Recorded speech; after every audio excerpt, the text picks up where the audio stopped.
Hello, everyone. Thank you so much for being here.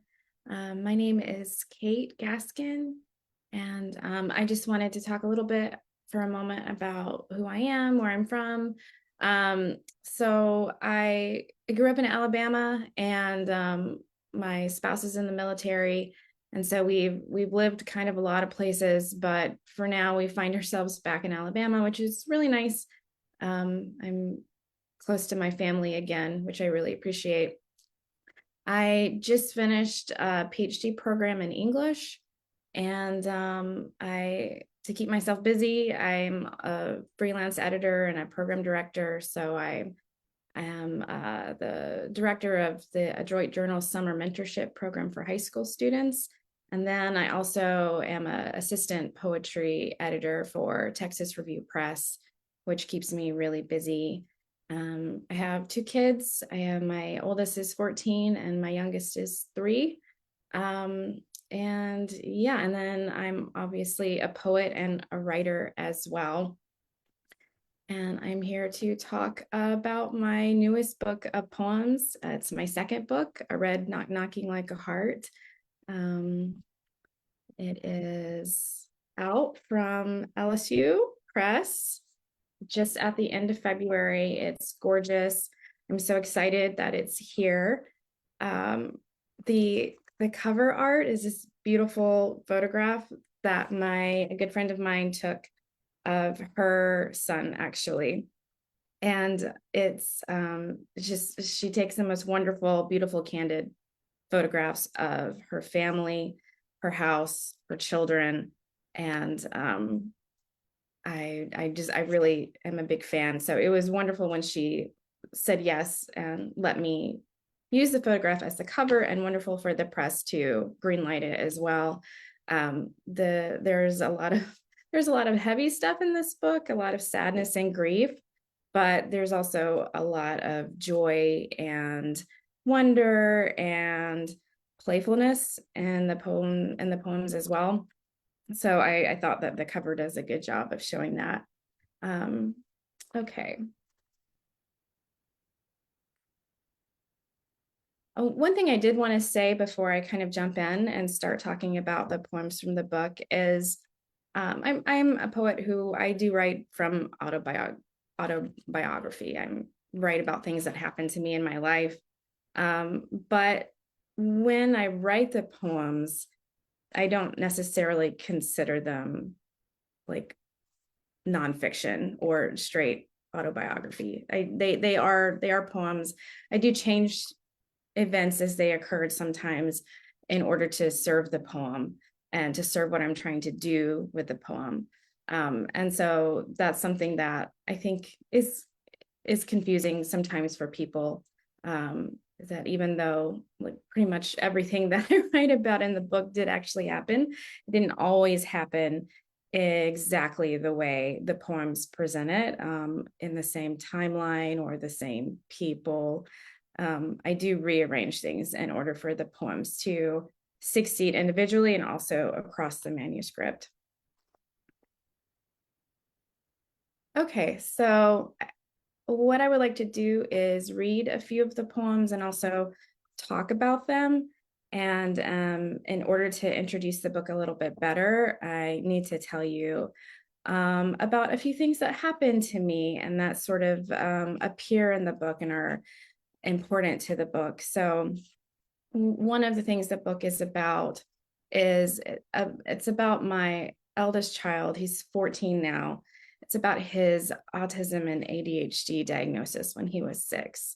And it's about me learning as his mother how to parent him in the way that he needs to be parented, and how to go about supporting him and the complexities of what he needs from me, as he grows and learns in this world, and basically how to be affirming for his specific neurotype.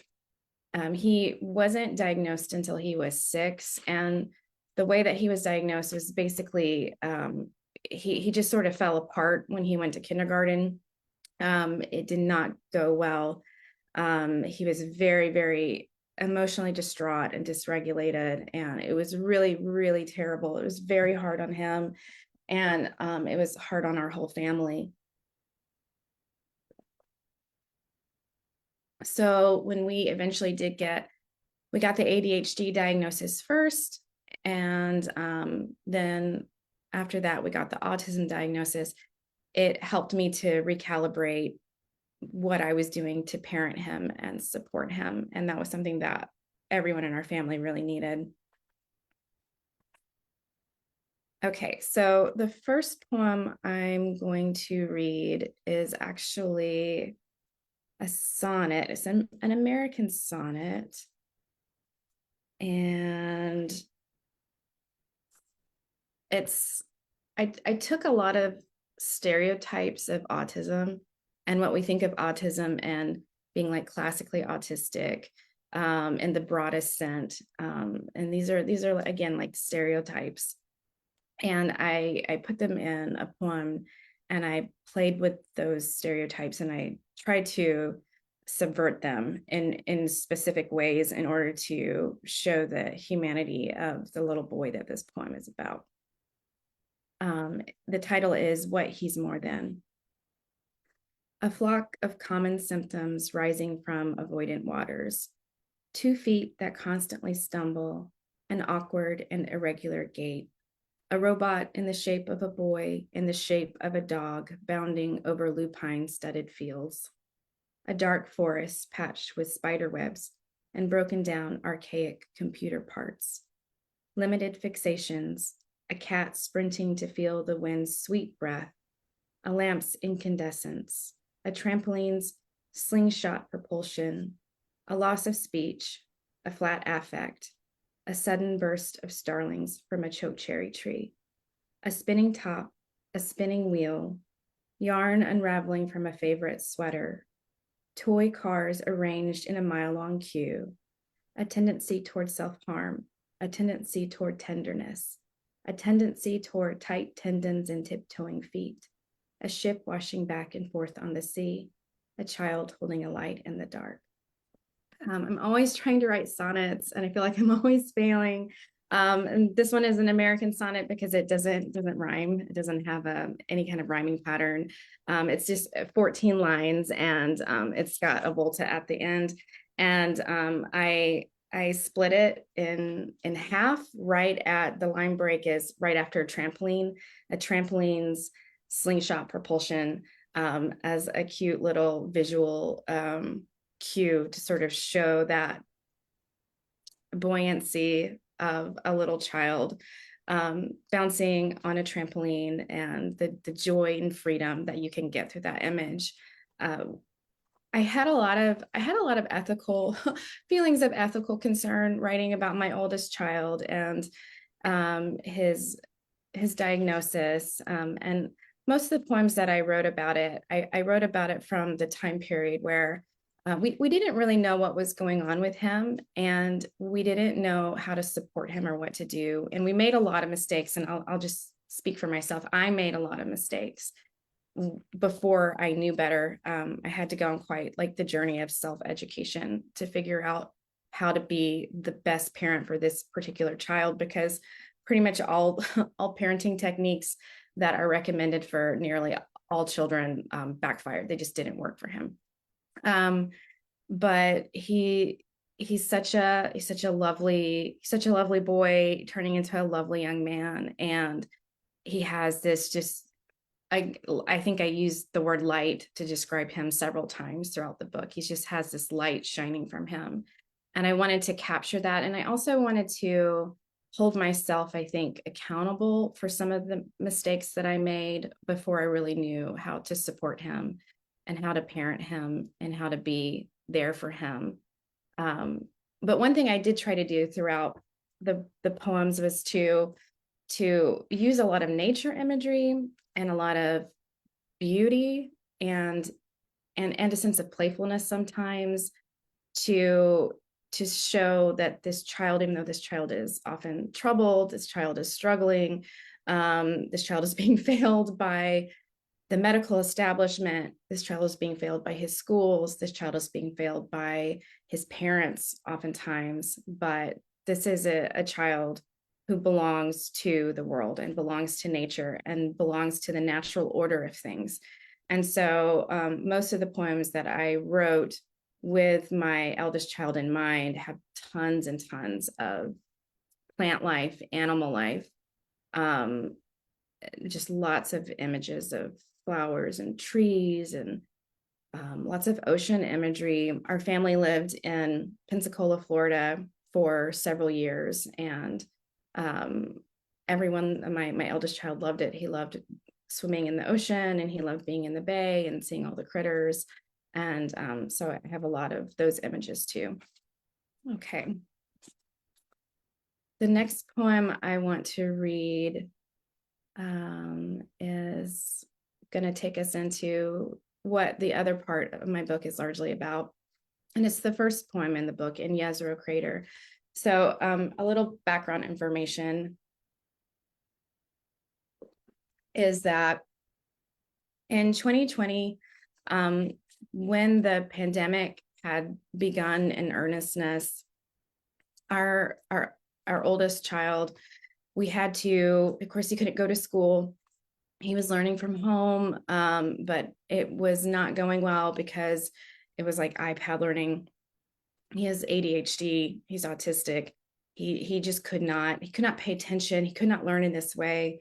It severely disrupted his schedule, and he really relied on that schedule. And also he's a very social child, and he really loved being with his friends. And so to just suddenly be cut off from all social opportunities that he had with his friends and his teachers, and just to be stuck in the house with my spouse and me, that was very, very upsetting. And he went through a period of regression, and it was really, really, really sad and really difficult. I had just started a PhD program in English. I'm a military spouse, and my family and I move every 2 to 3 years.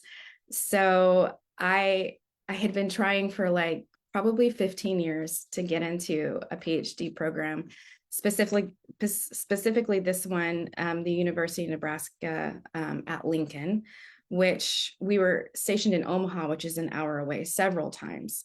So every time I knew we were going back to Omaha, which is where my spouse's plane is based, I would apply to this program and I would get rejected. And finally, my third and what I knew was final try, applying to the program, I was accepted. And then fall of 2020 was my starting date. So I had an extremely unhappy, emotionally dysregulated, I think my eldest child was 8 years old. I had him at home. He wasn't getting what he needed with school or socializing. I was learning how to teach grad school classes over Zoom and trying to do coursework. And then the final thing that happened that fall is that my IUD failed. And so I got pregnant. I'd had a copper IUD for 7 years. They're supposed to last for 10 years at least. They're really supposed to last even longer than that. I'd even had it checked about a year prior, and it just mysteriously failed. It failed. None of my doctors were ever able to explain like why. So after that, I was like, well, I have a choice that I can make. I can proceed with this pregnancy, and I did not want to have any more kids because I was very, very concerned with helping my eldest child and making sure that he was safe and getting everything that he needed. I was in a PhD program. It was a pandemic. It was all very scary. But I'm also the kind of person that once I commit to something, I'm very, very, very committed. I really dig in when I decide to do something. And it was also complicated because my spouse had always wanted to have another child too. So ironically, the thing that made me decide to proceed with the pregnancy was I felt supported. I felt supported by Roe v. Wade, RIP. I felt like having having laws that protected my right to choose helped to restore a sense of control and agency. So suddenly, even though this had happened to me without my consent, without wanting it to happen, because the IUD itself had failed, my birth control had failed, because of the way that the laws of our country were set up, I felt like, well, but I could choose to end this pregnancy if I wanted to, and I could do that. And so within that context, I felt good about saying, okay, well, I could. I'm not being forced to do this. So if I'm not being forced to do this, then I'm going to commit and I'm going to do it. And so I decided to proceed with the pregnancy, and then I was all in. I was very excited. Everybody was excited. Our eldest child was so excited to be a big brother, and then my spouse was also excited. And then I had a normal pregnancy until about halfway through. I went into early labor. Well, I didn't understand what it was at the time, but then it soon became very clear that that my body was going into labor. I stayed in the hospital for a week. No one really knew what was going on. My doctors couldn't explain it. And after 5 days, I was released from the hospital because at that point it was clear that I wasn't it was clear that I wasn't going to bleed to death. They weren't sure up until that point in time. And then I went home, and that night I went into labor, or like my labor finished. It's kind of hard to explain. So I went back to the hospital and delivered a very premature baby about 3 weeks before the point of viability. So, and we knew that, and our doctors had told us. So that was all really, really tough. And many of the poems in the book come out of that experience of getting accidentally pregnant, delivering a very premature baby that we knew was not going to be able to live. And then also sort of contending to like with, well, what was that? Like even the language that I use sometimes, saying daughter doesn't always feel quite right. But at the same time, I given birth before. I know what that is, and I know what it's like, and that's what it was and what it felt like. So I'm going to quickly read in Jezero Crater. Jezero Crater is a crater on Mars that was made by an ancient river that flowed into an ancient lake. And because of the river flowing into the lake, NASA scientists decided that that would be a great spot for the rover Perseverance to land to search for signs of life. And I read a article about it, and I was like, oh, I can put that in a poem. And I'm oftentimes thinking about poetry when I'm like reading news, and for better and for worse. In Jezero Crater, whatever was there has gone to 3.5 billion years of dust. On Mars, a rover picks up a rock and turns it over, and a river delta webbed with dried arteries cauterized by the sun. Daughter, who lived for only an hour, I too searched for you in the most barren places. A vein that rolls before a needle, a dawn that breaks dim and drawn. I wish for you an emerald canopy, sapphire water, a world where belief is a fact that can be held in my palm like a stone. Here on earth you disappear, star ash, sunset, moon glow, while somewhere above in the red star of another planet, a robot measures ancient silt into a vial for human hands to touch with wonder. What do I do now with all this love? I had a poetry professor not tell me specifically, but tell our whole class not to end a poem with a question. And I think generally that's probably really good advice. But with writing, you can always you can just ignore your teachers. That works too.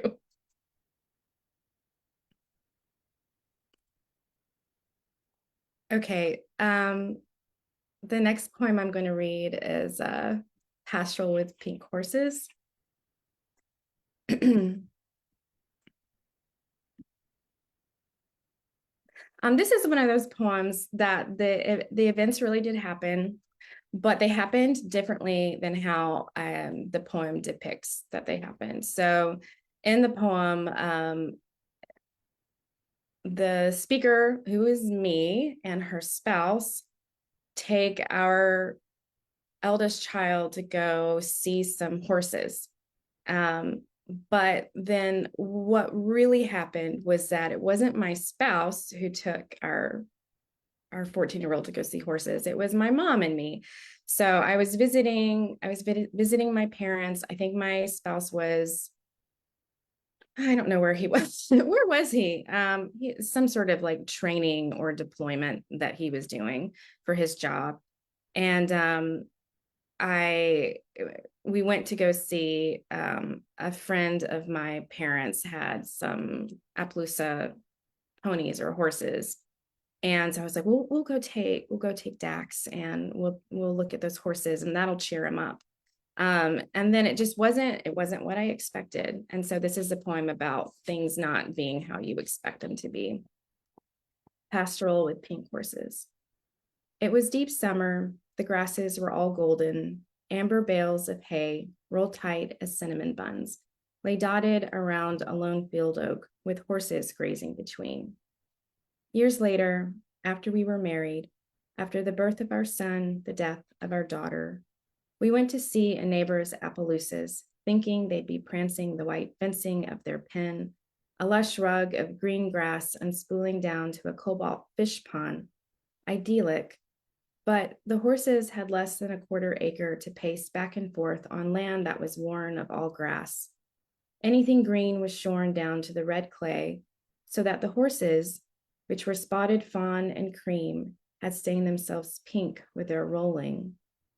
We took our son to see them as therapy. Isn't that what you do with a clinically unhappy child? But he was scared and the flies were bad, and the farm dog kept lunging at us with glee that blurred feral. It wasn't like I'd pictured our life 15 years after we first went driving down these country roads together, windows down, my hair in a cumulus cloud floating around my face.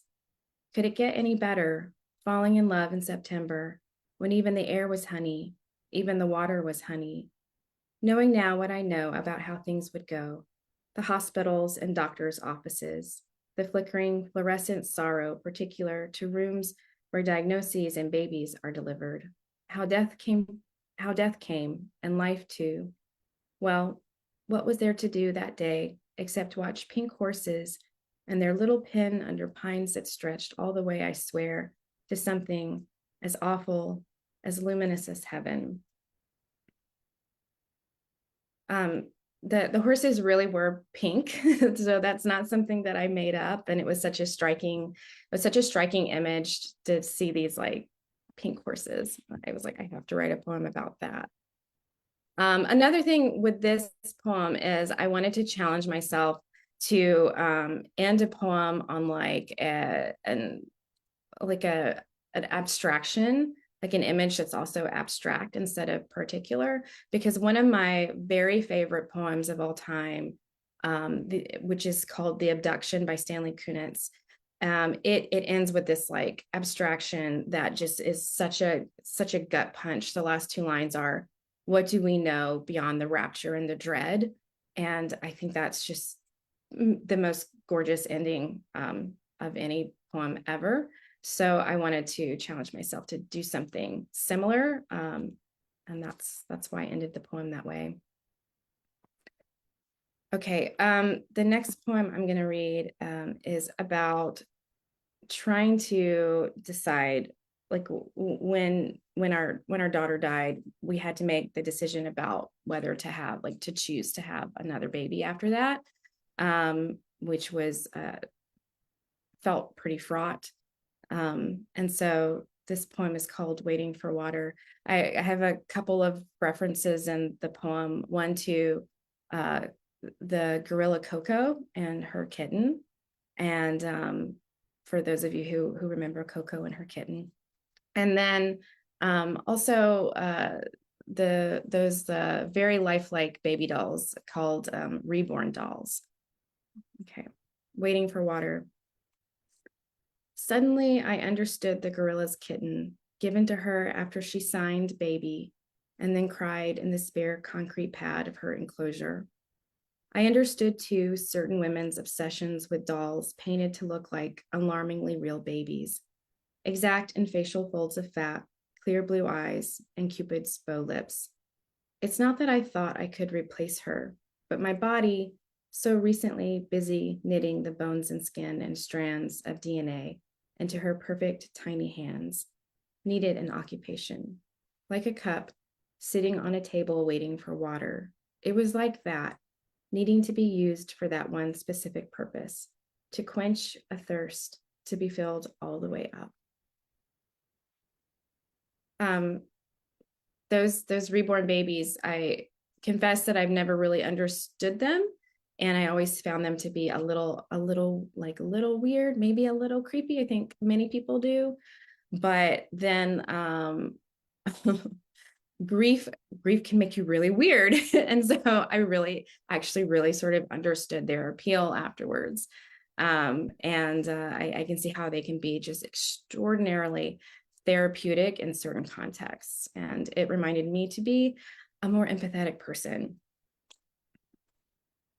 Okay, I'm going to read a couple more. This next one that I'm going to read is my spouse and I did decide to have another baby. And my pregnancy went to full term, and it was a very normal pregnancy. The only thing that was tricky about it was my age, because I was an older mother at that point, like advanced maternal age. Used to call them geriatric pregnancies if you're over 35. But I don't think the medical establishment uses that language anymore. When I did end up being induced because of the small likelihood, if you go over 40 weeks and you're a certain age, the chances of stillbirth start to go up. So I was induced. Labor did not proceed the way that it was supposed to. And then I had an extreme medical emergency because my uterus ruptured.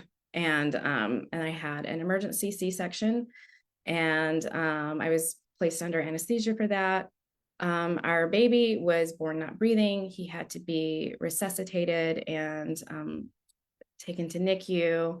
And then I lost a whole bunch of blood, and it was all extremely scary. And everybody almost died. Everybody is also doing very well now. I'm doing well. My littlest child is doing great. He's 3. He's sassy, very sassy, very cute. It's got a large vocabulary, very sweet.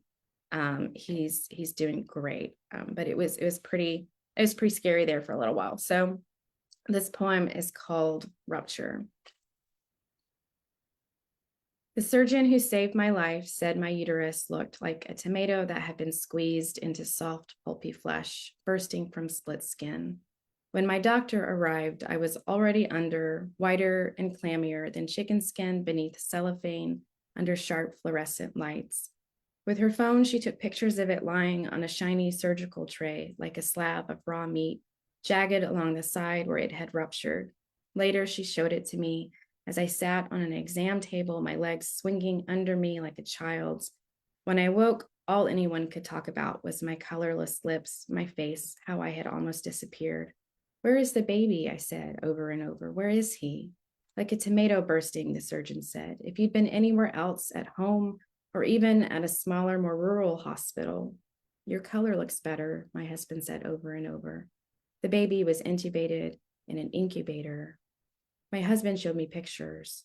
What do they do with leftover body parts? I thought about smokestacks, the incinerator where someone had placed our daughter the year before. Your color looks better. He was attached to the wall with wires. There were tubes down his nose and throat, an IV in his tiny head. But he wasn't, I wasn't, he wasn't, I wasn't, he wasn't, I wasn't dead. I wrote this poem largely because my brother just looked at me and said, "What do hospitals do with leftover body parts?" And I was like, okay, so that's a poem prompt.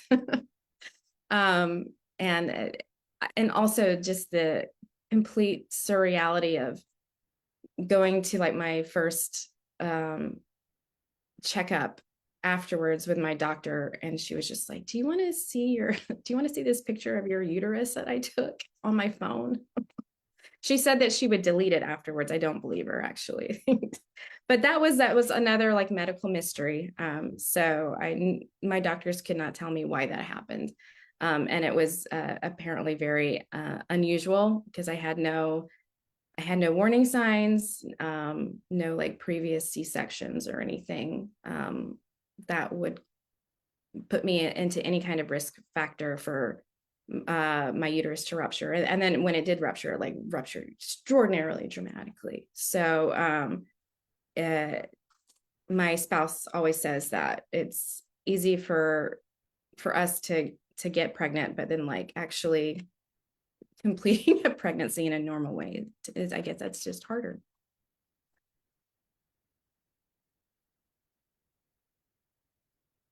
Okay.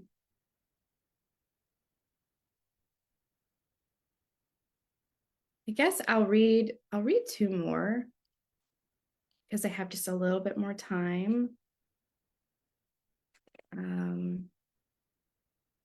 I think, yes, I'll read this abecedarian that I wrote. One of the things that was really too bad about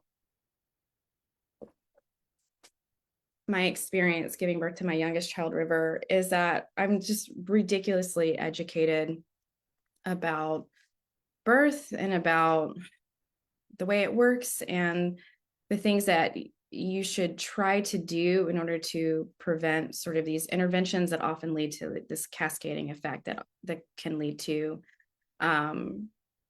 emergency C-sections. And then also in the US, we have this really high mortality, maternal mortality rate, and also infant mortality rate. And it's much, much worse for people of color, for Black women specifically. There's just this complete and utterly unacceptable lack of medical care that many women and people with uteruses just don't have access to it. And I had access to the best medical care, that almost anyone could receive. And I still had just this huge medical emergency that if I had been able to deal with it and immediately afterwards, well, I should have sued the hospital, because I'm pretty sure that I think that the Pitocin I was given was too high. I think that was mismanaged. That's what I think happened to me. But I could, like, I had my live baby and the previous one was not alive and this one was alive.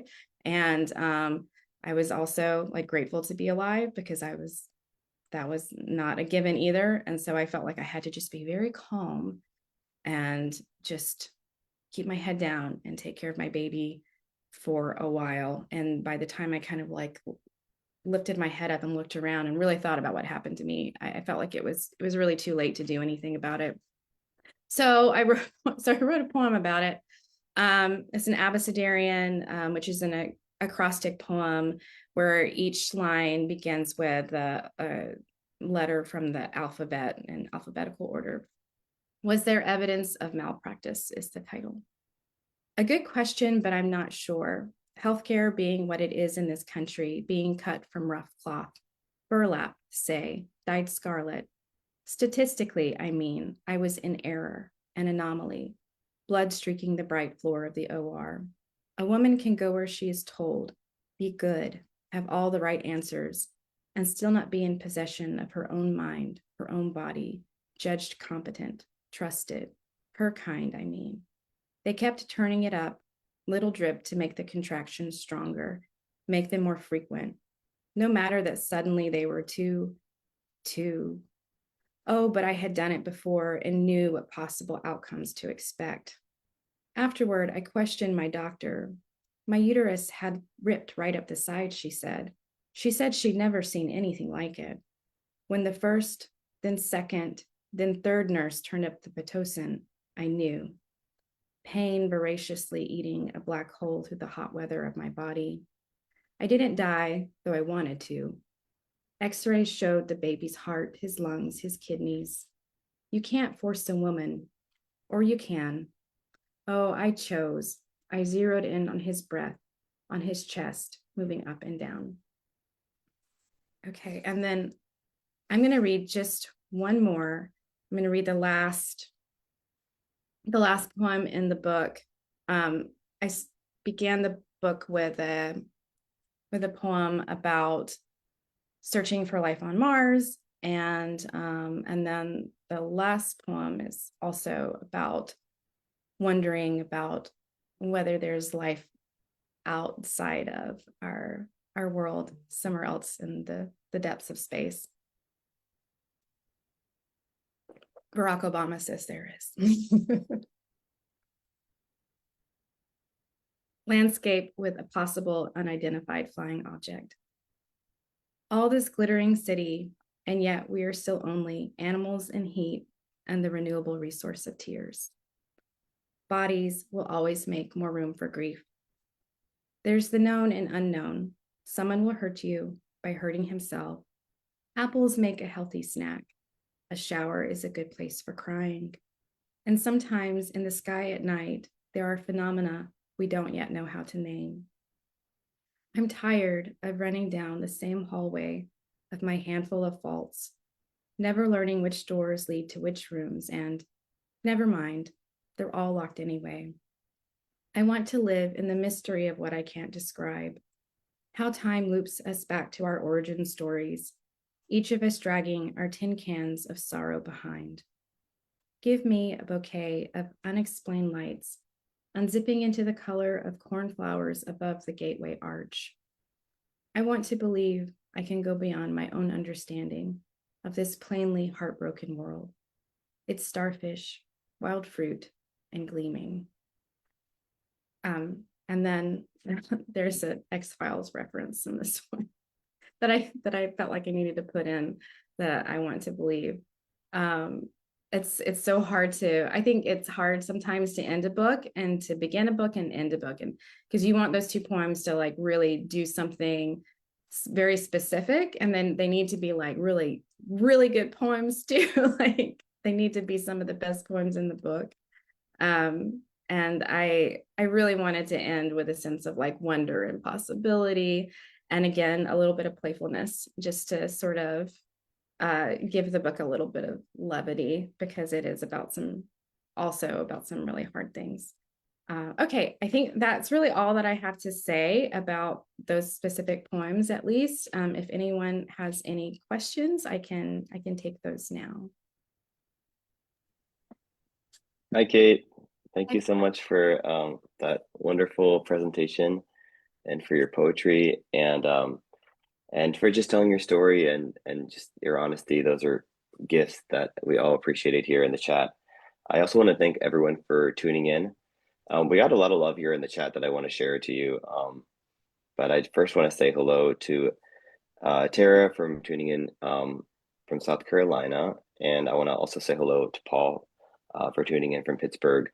And we have some specific people who are specifically sort of giving sharing their love for certain ones of your poems. So I think Tara said a powerful poem, Kate, beautiful, to that poem that you read in Jezero Crater.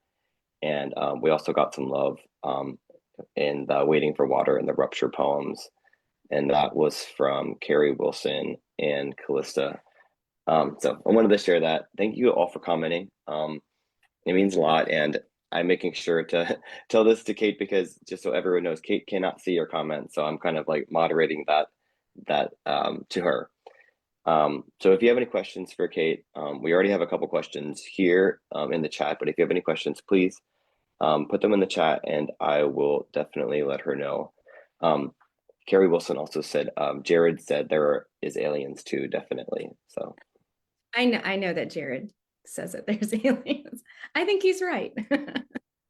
and we also have Nicola Schott who said, thank you, Kate, beautiful. So I wanted to share that before we get into our first question. Callista, I'm going to start with you. Callista asks, excuse me, Callista asks, Kate, could you tell us a little bit about the poetic influences for this book? Any writers or collections that you feel like have some influence? That's such a good question. And I think I think that a lot of the book is probably, I think every time I write a poem, I'm almost trying to like go back to a couple of touchstone poems that just live in my head forever. And Stanley Kunitz's The Abduction, which is one that I already talked about, it is one of them. I find that poem to be so powerful. It's about an alien abduction. So, but it's so mysterious and beautiful, and it just builds to this like climax of an ending that's just incredible. There's something so transformative about it and so empathetic too. I think like the way that Kunitz took this, like the speaker not believing that this woman had been abducted by aliens, and the way that people cannot be believed when they tell truths about their own lives. And he builds in so much credibility and empathy, and wonder, and like it's there's also terror. And so I think that poem just sort of lives in my head, and I'm always trying to write towards it, which is like with empathy, with being a little scary. I like I think I like things to be a little scary sometimes. It really shows what the stakes are. And yeah, so I think that one helped like influence specifically some of the earlier poems. I was about halfway through writing the manuscript when I lost that pregnancy. And then also it took me another few months to discover Nina Polari's book, Path of Totality, which is about her experience with her first pregnancy. And then she went full term, and then she delivered, and her daughter died. I believe it was her daughter. I could be misremembering that.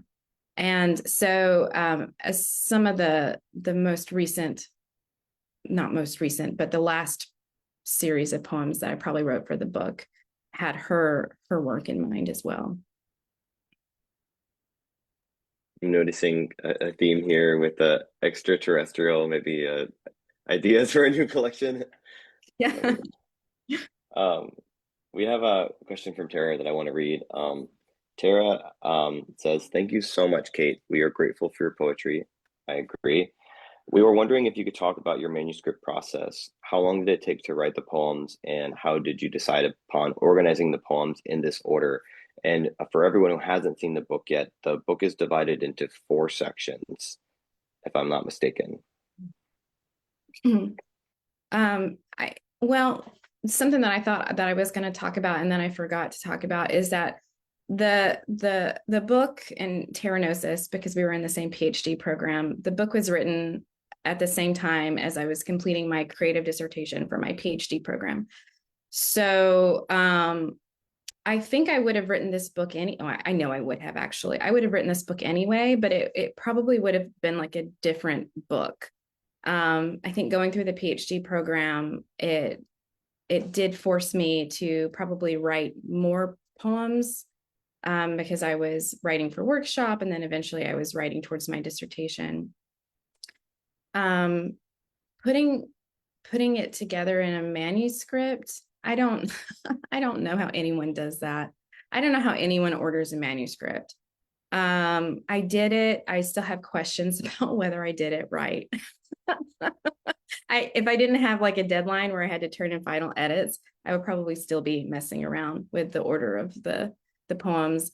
I found it very difficult because I was writing about really three different things. I was writing about like my son's diagnosis and the poems from his early childhood. I was writing about the baby that I lost, the baby that died, and then I was also writing a little bit about deciding to have our youngest son and the way that went sideways, the way that went wrong. And so then I had to figure out, well, do I just like put the poems in chronological order? Well, that doesn't make sense for the emotional arc that I wanted to create. So I guess that's what I tried to do is I tried to create some sort of emotional arc. And then I needed to go back individually into the poems and try to clarify them to make sense across like a span of basically a decade worth of years. Yeah, it was hard. I don't know. I don't know that I was successful. But that's a great question. If anyone figures out how to order a manuscript of poems, just please email me. I need some tips. Email me too. I'm not a poet, but I just that's one of many things that really confounds me about poetry because I'm like I don't understand it. I don't think I will ever understand it. But when I read it and it works, then it works. And I obviously think that it works in this collection. So, I will say one more thing is that I do oftentimes I'll go back and retitle poems in order to try to create a sense of continuity and an arc. And I always feel like that's cheating a little bit, but that's one little trick that I use. So a lot of the poems in the book had different titles originally, and then I retitled them to try to create a sense of narrative for the book. was there a big difference in writing your first book, Forever War, and your second book? Um, I can ask you a follow-up question. I'm curious. So you wrote your first book. Now you mentioned it came out, sort of the year that you started your PhD program or around that time or something. I'm just curious, was there a change in how you wrote poetry, would you say? That's one question I could ask between your first and second book. right. So I don't know the answer to that. And that probably means that the answer is no, that there's no change. That's probably what that means. So I I do think I do think that sometimes my own process of writing remains mysterious to me. A lot of times I'm just getting poems written however I can because my like many slash all of us, my life is just so busy. So I'm always like cramming in my creative work into the nooks and crannies of my life.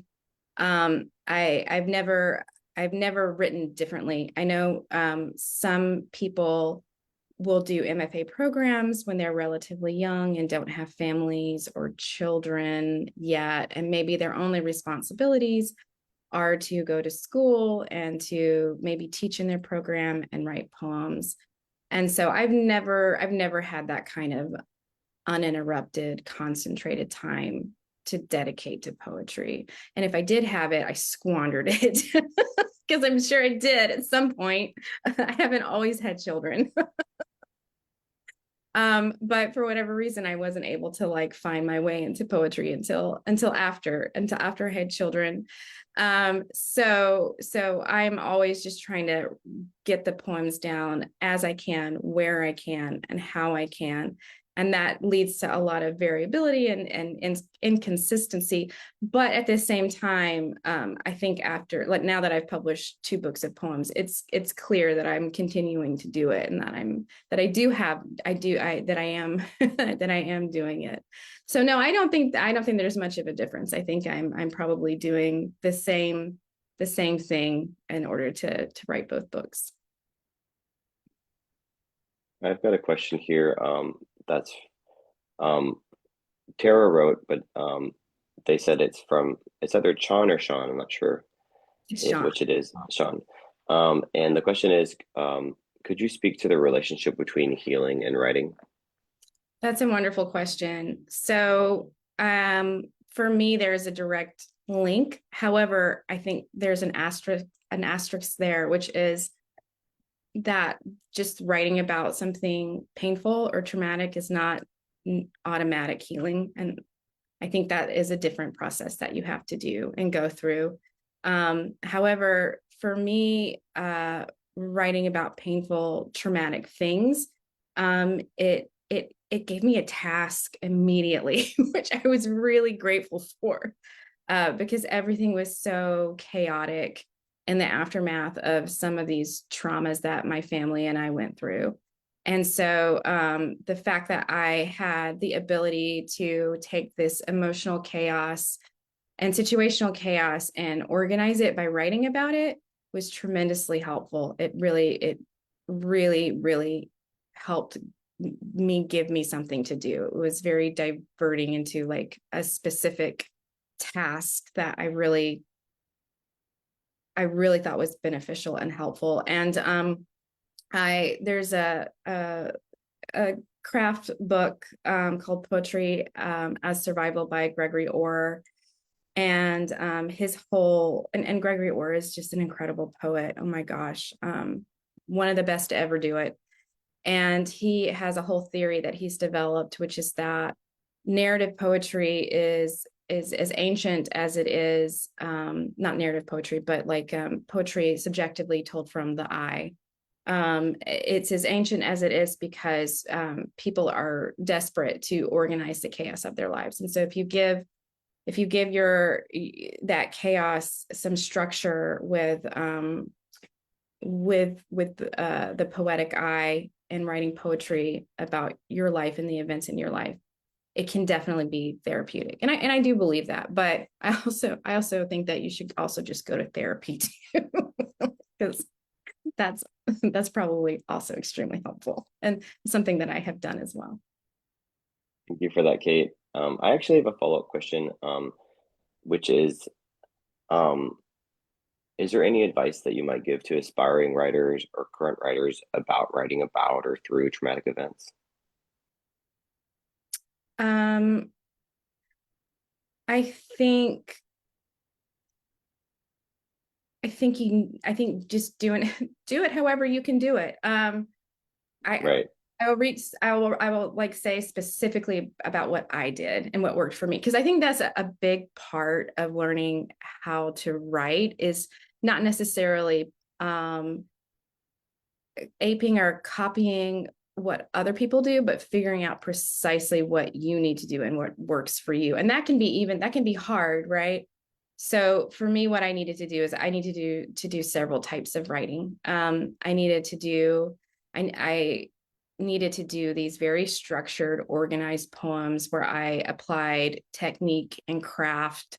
And these poems in the book are they're like a product that can be consumed, and that's a really ugly way to put it, but those were my intentions.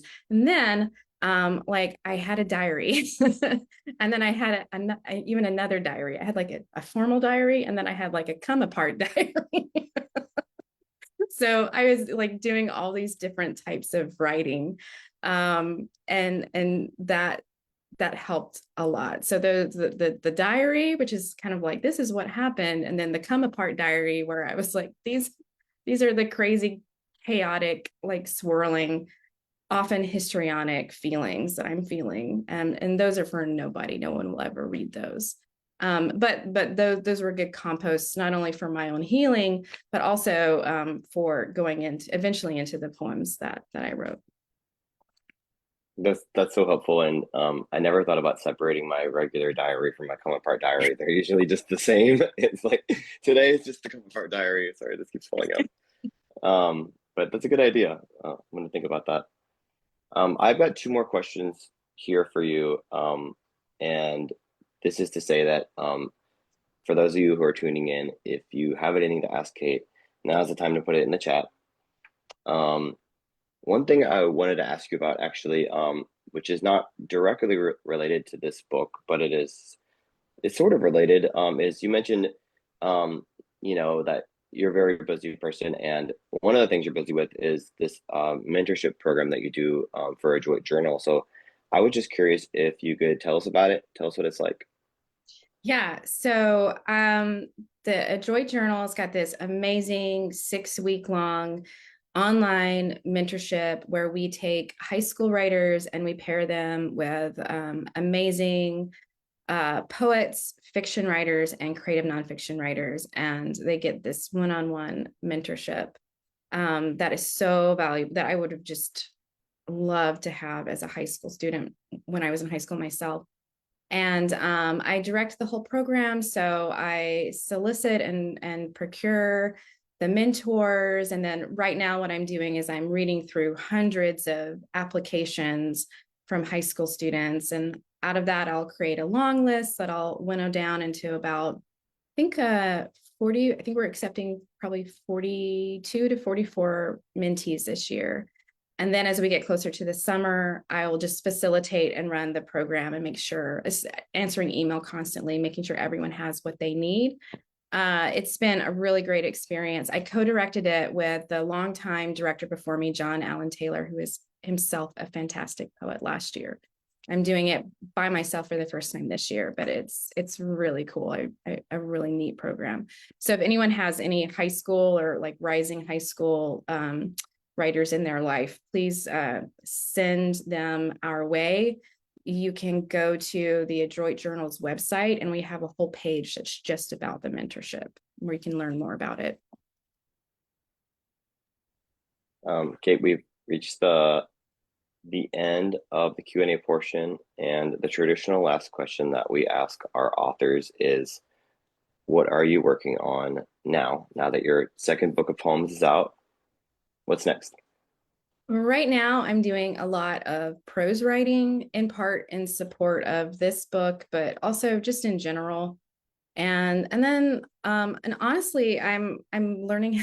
I'm a homeschool mom now, so I'm learning how to homeschool our 14-year-old in the way that he needs to be homeschooled. And I'm just dipping my toe back into starting to write poetry again. So yeah, that's what I'm doing. Kate, thank you so much for being with us this afternoon. And I also want to thank everyone for tuning in and for all of your love and all of your questions. We really appreciate it. And I know Kate appreciates it too. I want to let everyone know that one of my favorite things Kate was talking about today was about how speculativeness, that's not a word, but you know what I mean, informed this poetry collection. And that is actually something that she's going to be writing for our May blog post. So stay tuned for that. That's going to be really great. I have had a chance to read it and it's wonderful. One more thing I'd like to let everyone know is that there is a 40% off code pinned to this chat. So if you have not bought Kate's book yet, please do. Thank you, Kim Tedrow, for the love. And before we go, is there anything else that you would like to say, Kate? Thank you so much, everyone, for coming. I appreciate it. Thank you for facilitating this, Corey. It was wonderful. Thanks. Cool. All right. See you next time, everyone.